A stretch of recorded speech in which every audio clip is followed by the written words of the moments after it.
दोस्तों कभी कभी कुछ घटनाएं ऐसी होती हैं जिसका कनेक्शन जिससे किया जाता है असल में उससे होता नहीं। निशाना जिस पर होता है, जिस मकसद के लिए लगाया जाता है, जिस पर अटैक होता है, वो जानता है जिसने जो किया वो क्यों किया, उसके पीछे असल वजह क्या है। लेकिन हमारे और आपके जैसे लोग जो होते हैं उसे एक रटे रटाए एंगल से देखते हैं। असल में वो एंगल ही डमी होता है, असल बात कुछ और ही होती है। दोस्तों सुप्रीम कोर्ट में सीजीआई गवाही पर जूतों से हमले की वजह जो गिनाई जा रही है, क्या असल में वही वजह है या फिर यह हमला किसी और को संदेश दे रहा है? नमस्कार दोस्तों, मैं हूं परवीन सानी। दोस्तों सुप्रीम कोर्ट में एक वकील ने सीजीआई बीआर गवाही पर हमला करने की कोशिश की। यह घटना उस समय हुई जब सीजीआई की बेंच एक मामले की सुनवाई कर रही थी। कोर्ट रूम में मौजूद वकीलों के हवाले से न्यूज एजेंसी पीटीआई ने बताया कि वकील ने सीजीआई की तरफ जूता फेंका। हालांकि जूता उनकी बेंच तक नहीं पहुंच सका। सुरक्षा कर्मियों ने फौरन उसे पकड़ लिया।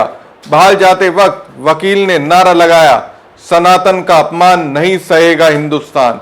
घटना के बाद सीजीआई ने अदालत में मौजूद वकीलों से अपनी दलीलें जारी रखने को कहा। उन्होंने कहा कि इससे परेशान ना हो, मैं भी परेशान नहीं हूं, इन चीजों से मुझे फर्क नहीं पड़ता। तो दोस्तों सीजीआई गवाही ने ये किसे कहा, किसकी ओर इशारा करा? एक आम आदमी की भाषा में अगर मैं कहूं कि सीजीआई गवाही ने क्या ये कहा, जो करना है कर लो, मैं डरने वाला नहीं हूं, मैं उसी रास्ते पर अड़िग रहूंगा जिस पर संविधान ने मुझे चलने का अधिकार दिया है। मीडिया रिपोर्ट्स के मुताबिक आरोपी वकील का नाम राकेश किशोर है। 60 साल की उम्र है, यानी करियर में उन्हें जो पाना था उन्होंने पा लिया। अब तो रिटायरमेंट के दौर में प्लस अर्निंग कर रहे होंगे, परिवार भी होगा। अमूमन राकेश किशोर जिस उम्र में है उस उम्र में लोग खुद को झमेलों से दूर रखते हैं, लेकिन ये वकील साहब अपने लिए दुश्वारियों को दावत दे रहे हैं। अब ये बात दोस्तों मुझे हजम नहीं हो रही है। इस दौर में भला राकेश किशोर आफत को क्यों बुलावा दे रहे हैं? अपने कैरियर में मैच्योरिटी के दौर में हैं, सफलता और असफलता से दूर हो चुके हैं। 60 साल के बाद भला कौन सफलता और असफलता पर फोकस करता है? 60 साल के बाद जिंदगी की सोच दूसरी हो जाती है। ये जो लंपट वाला राकेश किशोर ने काम किया है, इस उम्र के लोग तो नहीं करते हैं। सुप्रीम कोर्ट में तो यह अपने आप में पहला केस होगा। दोस्तों सुप्रीम कोर्ट बार में राकेश किशोर का रजिस्ट्रेशन 2011 का है। माना जा रहा है कि वकील सीजीआई गवाही के मध्य प्रदेश के खजुराहो में भगवान विष्णु की 7 फुट ऊंची सिर कटी मूर्ति को फिर स्थापित करने की मांग पर की गई टिप्पणियों से नाराज था। ऐसी बात दोस्तों फैलाई जा रही है। सीजीआई ने 16 सितंबर को खंडित मूर्ति की बहाली की मांग वाली याचिका खारिज करते हुए कहा था, जाओ और भगवान से खुद करने को कहो। तुम कहते हो भगवान विष्णु के कट्टर भक्त हो, जाओ उनसे प्रार्थना करो। अब ये जजमेंट दिए सीजीआई गवाही को 20 दिन से ज्यादा हो गए। इन 20 दिनों में और भी कई जजमेंट दिए, तो उन दिनों में भी हमला हो सकता था। 6 अक्टूबर को ही क्यों जूते से हमला किया गया? अब देखिए दोस्तों, क्या कोइंसिडेंस है? जिस दिन सुप्रीम कोर्ट में सीजीआई गवाही पर जूतों से हमला हुआ, उसी दिन सामाजिक कार्यकर्ता सोनम वांगचुक की गिरफ्तारी पर उसी सुप्रीम कोर्ट में सुनवाई हो रही थी। तो समझिए दोस्तों, एक तरह से सीजीआई गवाही पर 6 अक्टूबर के दिन सुप्रीम कोर्ट के अंदर जूतों से हमला हुआ। एक वकील ने उन पर जूता फेंका जिसकी उम्र 60 साल है, और उसी दिन सामाजिक कार्यकर्ता सोनम वांगचुक के मामले की सुनवाई सुप्रीम कोर्ट में हो रही है। क्या यह संयोग है या किसी की ओर से यह प्रयोग है? प्रयोग के जरिए क्या देश के सर्वोच्च न्यायालय के जजों को डराने का प्रयास है? क्या एक तरह से धमकी दी जा रही है? वांगचुक का साथ दिया तो फिर आपकी खैर नहीं, लेकिन सुप्रीम कोर्ट के चीफ जस्टिस ने तो साफ कह दिया, हम डरते नहीं है। इन चीजों का हमारे फैसलों पर कोई फर्क नहीं पड़ेगा, हम निष्पक्ष होकर फैसला देंगे। दोस्तों सुप्रीम कोर्ट ने जलवायु कार्यकर्ता सोनम वांगचुक को एनएसए के तहत हिरासत में लिया गया है। इसे चुनौती उनकी पत्नी गीतांजलि ने सुप्रीम कोर्ट में दी। अब गीतांजलि की याचिका पर सुप्रीम कोर्ट ने केंद्र और केंद्र शासित प्रदेश लद्दाख से जवाब मांगा है, यानी गृह मंत्री अमित शाह और लद्दाख के राज्यपाल से जवाब मांगा है। याचिका में वांगचुक की तत्काल रिहाई का अनुरोध किया गया है।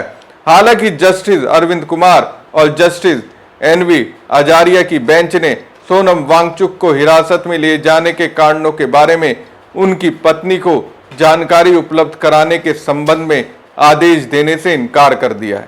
मामले की सुनवाई 14 अक्टूबर तक स्थगित कर दी गई है। सोनम वांगचुक की पत्नी की तरफ से मशहूर वकील कपिल सिब्बल ने दलीलें रखी। कपिल सिब्बल ने कहा, जब तक हमें वांगचुक को हिरासत में लिए जाने की कॉपी नहीं मिलती तब तक हम बहस नहीं कर सकते। हम उनकी हिरासत को चुनौती देने के लिए बोर्ड के सामने एक प्रतिनिधित्व दायर करना चाहते हैं, जिसके लिए नोटिस की कॉपी चाहिए। उन्होंने पत्नी गीतांजलि से मिलने की अनुमति और दवाइयां, कपड़े जैसे जरूरी चीजें प्रदान करने की मांग की। सिब्बल ने बताया कि वांगचुक गिरफ्तारी से पहले उपवास पर थे और उनके स्वास्थ्य की चिंता है।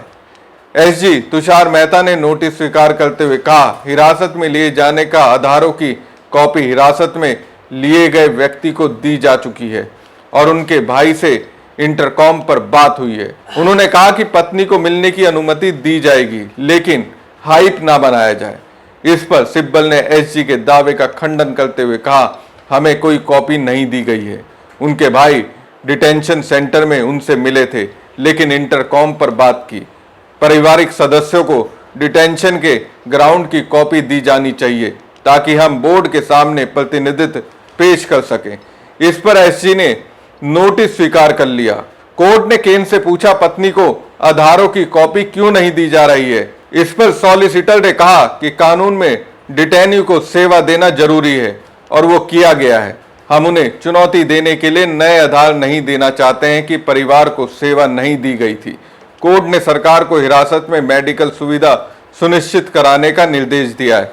वहीं सुप्रीम कोर्ट ने सिब्बल से पूछा, आप हाई कोर्ट क्यों नहीं गए। सिब्बल ने जवाब दिया, किस हाई कोर्ट में जाएं? डिटेंशन ऑर्डर केन द्वारा पारित किया गया है। सुप्रीम कोर्ट ने कहा, हम इस स्टेज पर कुछ नहीं कह रहे हैं, आपको अगले हफ्ते तक इंतजार करना होगा। सिब्बल ने अदालत को यह भी बताया कि डॉक्टर गीतांजलि अपने पति से मिलना चाहती है, लेकिन उन्हें मिलने की अनुमति नहीं दी जा रही है। एसजी ने इसका विरोध करते हुए कहा, एक इमोशनल माहौल बनाने के लिए ऐसा किया जा रहा है। किसी ने भी पत्नी को मिलने से नहीं रोका है। जोधपुर में 12 लोगों की एक लिस्ट है जिन्हें बारी बारी से मिलने की अनुमति दी गई है। कुल मिलाकर जलवायु कार्यकर्ता सोनम वांगचुक की पत्नी डॉक्टर गीतांजलि की ओर से दायर हैबियस कॉर्पस याचिका पर सुप्रीम कोर्ट ने केंद्र सरकार, लद्दाख प्रशासन और राजस्थान सरकार को नोटिस जारी किया है। इस पर जवाब तो देना ही होगा। बहरहाल अदालत ने आदेश दिया है कि हिरासत से संबंधित दस्तावेज और आदेश की कॉपी याचिकाकर्ता यानी वांगचुक की पत्नी को दी जाए। सुनवाई के दौरान सुप्रीम कोर्ट ने यह भी निर्देश दिया कि सोनम वांगचुक को जेल में उचित चिकित्सा सुविधा दी जाए। कोर्ट ने इस मामले की अगली सुनवाई की तारीख 14 अक्टूबर तय की है। दोस्तों, सोनम वांगचुक की पत्नी गीतांजलि ने सुप्रीम कोर्ट में 8 मांगे रखी हैं, जिसमें यह है, हैबियस कॉर्पस जारी कर सोनम वांगचुक को तत्काल सुप्रीम कोर्ट के सामने पेश किया जाए। पत्नी को पति से फोन पर और व्यक्तिगत रूप से मिलने की अनुमति दी जाए। सोनम वांगचुक को उनकी दवाइयां, कपड़े, भोजन और जरूरी वस्तुएं तुरंत उपलब्ध कराई जाए। गिरफ्तारी आदेश और उससे जुड़े सभी दस्तावेज सुप्रीम कोर्ट के सामने पेश किए जाए। गिरफ्तारी को गैर कानूनी और असंवैधानिक घोषित किया जाए। सोनम वांगचुक का तत्काल रिहाई का आदेश दिया जाए। उनको तत्कालीन मेडिकल जांच कर रिपोर्ट कोर्ट में प्रस्तुत की जाए। Himalayan institute of alternative HIAL Ladakh और उससे जुड़े छात्रों और सदस्यों के उत्पीड़न को रोका जाए। वांगचुक की पत्नी की ओर से दायर याचिका में कहा गया कि वांगचुक के पाकिस्तान चीन लिंक का झूठा प्रचार इस गांधीवादी आंदोलन को बदनाम करने की साजिश है। सोनम वांगचुक और उनके सहयोगियों के खिलाफ एक झूठा और खतरनाक नैरेटिव फैलाया जा रहा है, जिससे उनके गांधीवादी आंदोलन को पाकिस्तान और चीन से जोड़कर बदनाम किया जा सके। याचिका में कहा गया कि ऐसी दुर्भावपूर्ण अफवाहें लोकतांत्रिक असहमति को कलंकित करने का प्रयास है। याचिका में दावा किया गया कि वास्तव में वांगचुक हमेशा राष्ट्रीय एकता को मजबूत करने के लिए काम करते रहें और भारतीय सेना की मदद के लिए ऊंचाई वाले इलाकों में शेल्टर जैसी नई नई तकनीकें विकसित की हैं। ये गिरफ्तारी गैर कानूनी है, उन्हें डिटेंशन ऑर्डर की कॉपी नहीं दी गई है। याचिका में यह भी कहा गया कि अब तक ना तो सोनम वांगचुक और ना ही उनकी पत्नी को गिरफ्तारी का आदेश या उसके आधार बताए गए हैं, जो संविधान के अनुच्छेद 22(5) का उल्लंघन है। तो एक तरह से देखा जाए तो सुप्रीम कोर्ट ने नोटिस भेजकर यह संदेश दे दिया वो वांगचुक के साथ हैं। लेकिन इसी फैसले के बीच सीजीआई गवाही पर जूतों से हमला हो गया। तो इसे क्या कहेंगे? क्या डराने का प्रयास हो रहा है गवाही को? आपको क्या लगता है? कमेंट बॉक्स में कमेंट करके जरूर बताएं। साथ ही पेज को ज्यादा से ज्यादा लाइक और शेयर कीजिएगा। धन्यवाद।